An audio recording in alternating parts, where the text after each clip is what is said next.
Hi guys, একে skating 93 চ্যানেলে আবার একটা ব্লগ নিয়ে চলে আসলাম। তো স্কেটিং আবার একটা নিয়ে চলে আসলাম, তো কিছু মনে করবেন না। মানে অনেক দিন ধরে না স্কেটিং করার কারণে তো আমার মনে হলো আজকে স্কেটিং একটা করি। স্কেটিং অনেক দিন ধরে করিনি গাইস, প্রায় 1 মাস ধরে স্কেটিং করিনি। 1 মাসের পর আমি স্কেটিং করতে আসলাম।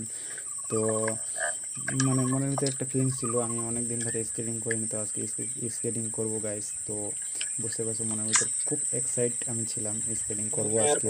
তো আমি জুতাগুলো পরে নিলাম, পরে নেওয়ার পরে এখন ওঠার জন্য চেষ্টা করছি। তো তো ওঠা নিয়ে আমার কোনো অসুবিধা হচ্ছে না, আমি সিম্পলভাবে উঠে যাই। উঠে যাওয়ার পরে আমি মনে করলাম না একটা হালকা পাতলা একটা শট নিয়ে নিই। তো শট নিতে গেলাম, মানে শু পড়ার পর শু নিতে গেলাম। তো এতটাই কমপ্লিট আমি ছিলাম না, তো তাও একটু নিয়ে নিলাম শট নেওয়ার কারণে। তো দেখি না পায়ের মধ্যে খুব একটু তো আমার স্কেটিং করে খুব ভালো লাগলো।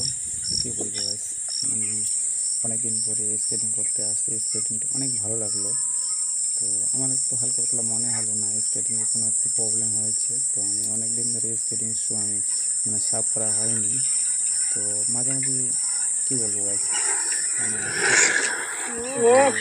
শরীরের মধ্যে শক্তি অনেকটা লেগে যায়। তো কী বলবো, মানে অনেক দিন ধরে সাফ করানো হয়নি জুতাগুলো। তো আজকে মনে করলাম না, আজকে এখান থেকে যাওয়ার পরে আমি কিছুটা সাফ করে নেবো। সাফ করে নেওয়ার পরে আবার স্কেটিং করতে আসবো। তো নেক্সট ভিডিও আবার একটা মানে আনার জন্য চেষ্টা করব।